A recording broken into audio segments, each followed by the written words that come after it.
Welcome to Academic Academy SA. If you're new here, welcome. If you're returning, welcome back. Please don't forget to like, subscribe, share this video, and turn on your notification bells so you never miss an upload. Now, let's get started.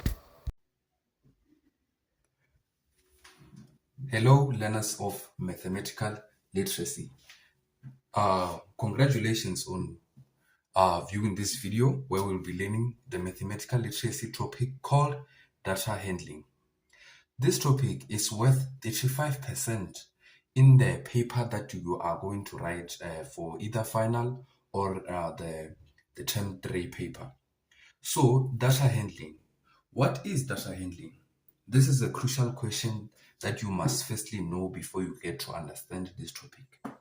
Data handling means collecting the data or information and presenting it in a different form.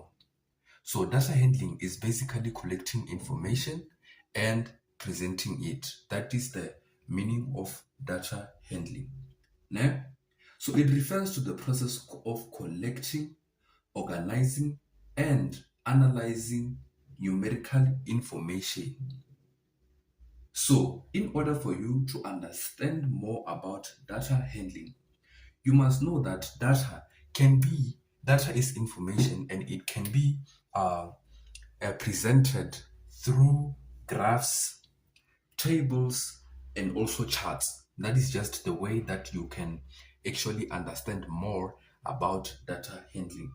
So, in data handling, you must know that people collect data in a numerous different ways. So, they can collect data through surveys, through questionnaires, through sampling, and others. I hope that you are taking notes. So, in order for you to know more and in order for you to collect marks about this regarding this topic of data handling, you must know that there are only two types of data. And these data are, we have the numerical data, which is the first data. Numerical data, it is the data that that only includes numbers.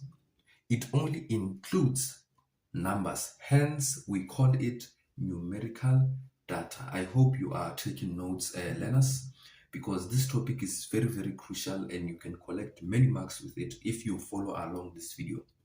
So, this numerical data, it has two sub-datas. By sub-data, I mean that it branches into two different datas, which is known as the discrete data as well as the continuous data. Please, I hope that you are taking notes.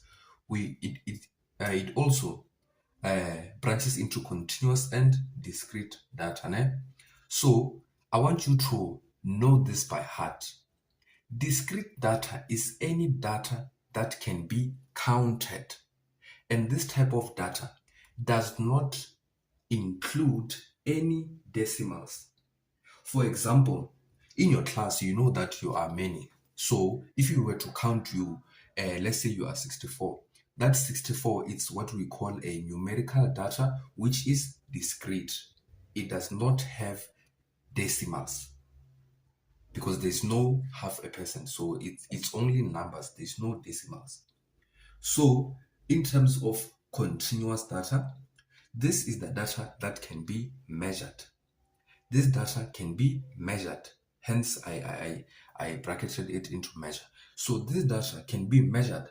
For example, when you measure your height, you can find that you are either 1.87 meters, which is approximately 6'1". So since it has what we call the decimals, this data is known as continuous because it can be measured and it has decimals. Please, guys, please note this down. It is very important. You can collect so many marks with this data. So, Since we know that we have two different datas, I explained the numerical data and I hope that everyone has grasped this. We also have the second data, which is known as the categorical data. This categorical data, the keyword is category, categorical. When we speak of categorical data, we are talking about the type of data that is categorized according to a certain group of something. For example, we can say that we have two different genders, which is male and female. So those two different genders, they are categories. So there are two different categories. We have the gender, which is a category which consists of male as well as female. This is the categorical data. Categorical data is very important because it enables you to know different types of categories you have when you collect information. So, one thing you must bear in mind about data handling is that it is a very, very simple topic and you should not complicate it whatsoever. So, to those who don't know, this data handling topic is similar to the mathematics, pure mathematics topic called statistics. So, it's actually related. It's related or one of the same thing. So, one thing you must keep in mind is that when we collect data, we must present it. And in order to present it, we must firstly calculate it. So this brings me to the calculations that are in data handling. So in data handling, you're going to calculate the mean, you're going to calculate the mode, you're going to calculate the median, and you're also going to calculate the range. The range. You must calculate the range. So if you are following up with me throughout this data handling topic, please consider liking and subscribing so that I can give you more quality content like this. Remember, the aim is distinctions. We don't want to know more about anything else. We just want distinctions. So stick with me right here and let's collect these distinctions together. So this is just part one of the video whereby we have understood what data handling is, and on part two, which is will be linked to this video, we'll be doing all the calculations that are related to data handling. So what you must know about data handling, it does not end only here. It also has what we call the IQR. The IQR is another form of collecting data, which is categorized into quartiles. So the full meaning of IQR is what we call the interquartile range. The interquartile range. The interquartile range. This is the another form of collecting data. So we will get more into this interquartile range in the part two. And please, please, please, this video is not yet over. We are going to collect more marks in part two. So stick around, guys. It is what it is. We'll be doing the calculations that are included in the data handling topic. So in this topic, we are always going to be given a data set. A data set is basically what we call the variables in the scenario. By variables in the scenario, we can just say, for example, let's say 7 learners wrote a test out of 15 marks. And these are the marks that all the 7 learners have obtained. So since we have this data set, you are always going to be asked to either calculate the mean, median, mode, or range. So to calculate this is very, very simple as long as you follow along with me. So the first thing, you're going to calculate the mean. By mean, they just say calculate the average. They can either say calculate the mean or calculate the average. This is just the same thing. Do not be confused. They can just say calculate the mean of the data set or of the marks of the learners, ne? Or calculate the average of the marks of the learners. Ne? So in order for you to calculate the mean, you must add all the numbers or all the marks in the data set and then divide them by the number of the learners in the class or that row. Ne? So in order for you to understand this more, the formula of calculating mean or average, please note this down. Ne? Please note this down. The formula for calculating mean or average is the total sum or the sum of the total marks or the sum of the data set, divided by the total number of the variables in the data set. By variables, I mean the marks. I hope you are following and you are actually doing the calculations as well and following along. So in order to calculate the mean, we're just going to calculate this, and then we will get, when we add this data set 1 plus 2 plus 5 plus 6 plus 7 plus 8 plus 12, it will give us 41, and then we divide it by 7. This is our mean. This is our average. So the answer that you get right there is our mean. That is just how it is. So I believe that everyone is understanding this topic of ours of calculating the mean. So if you do not understand, do not be afraid to comment any confusions you have in the comment section, because I am here for you guys. I want you to pass mathematical literacy with level 7s and level 8, such as me.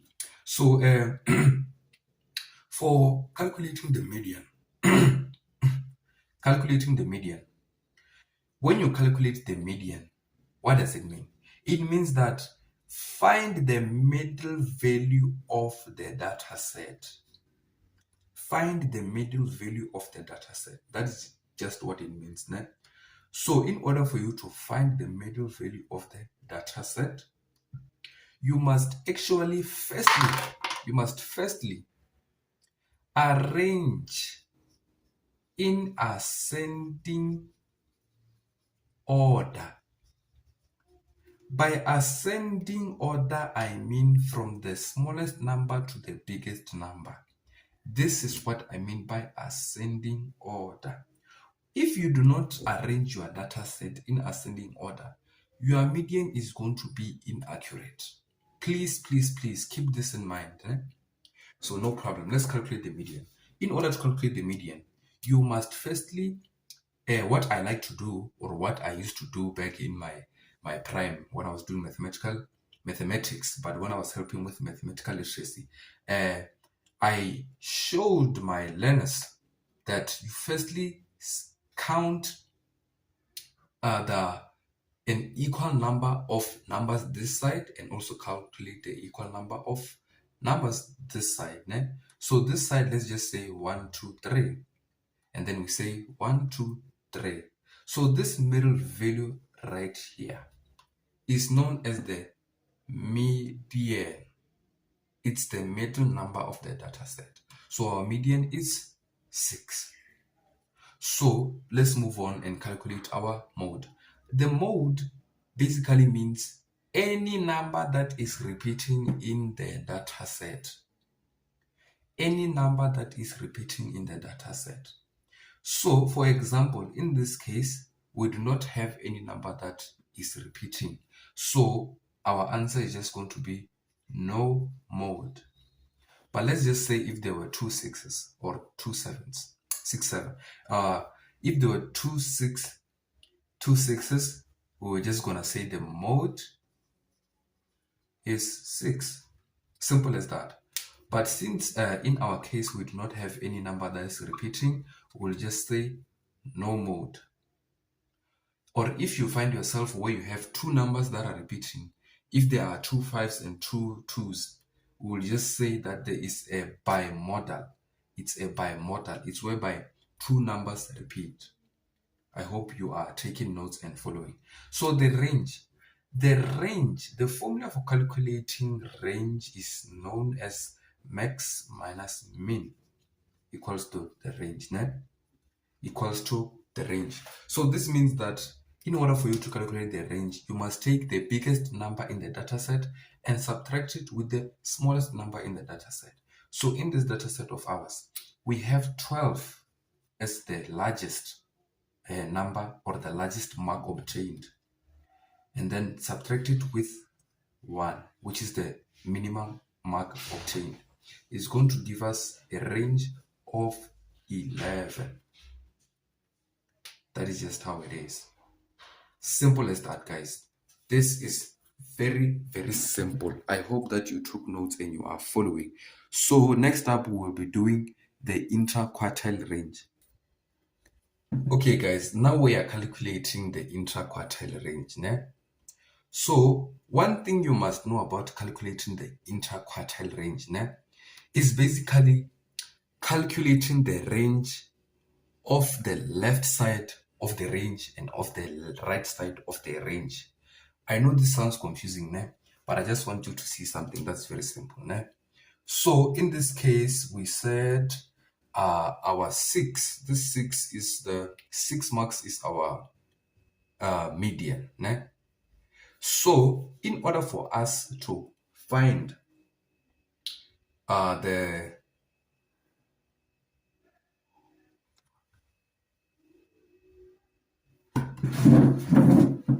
So right now we are calculating the interquartile range. So calculating the interquartile range is very simple because we already found our median in the data set. So in order to calculate the interquartile range, you must always know that Q1 is this side, is always on the left side, then Q3 it's always on the right side, and then the median is the Q2. This is very simple, guys. I hope you're following with me, along with me. So we have Q1, Q2, Q3. So let us calculate the Q1. In order for you to calculate the Q1, you must find the median of this left Q1 data set. So we are having 1, 2, and 3. So let's find the median of this data set. It's going to be 1, 1. So 2 is our Q1. Simple as that. So let's calculate our Q2. Our Q2, since it's already given as we calculated it previously, our Q2 is, our quartile 2 is 6. Simple as that, guys. So, and then for Q3 is basically the median of the left side, the right hand side of the median. So we find the median of this side. It's going to be 7, 12, therefore 8 is our Q3. Simple as that, guys. I hope you're following. So in order for you, if you have reached this far, you have now found all your quartiles and you are now able to calculate your IQR, which is the interquartile range. So in order for you to be successful when calculating this, you must firstly calculate the quartiles, because IQR equals to Q3 minus Q1. So what is our Q3 here? Our Q3 is 8. And then our Q1 is 2. So this leads us to say that our IQR is 8 minus 2, and 8 minus 2 is 6. That means our IQR is 6, guys. So if you have followed me up to this far, you have now obtained almost 35% of the marks for data handling topic. Guys, like and subscribe. I'm here for you. If you want me to dwell more on stuff like box and whiskers that are included in IQR, just comment in the comment section because I'll be there for you. I'm always down for you. So like, subscribe, comment, and also reshare the video. I am here with you. So thank you for watching the video and congratulations for completing the video. You have now obtained the mark that you have to get in data handling topic. Academic Academy essay. Lock in, learn, improve, achieve.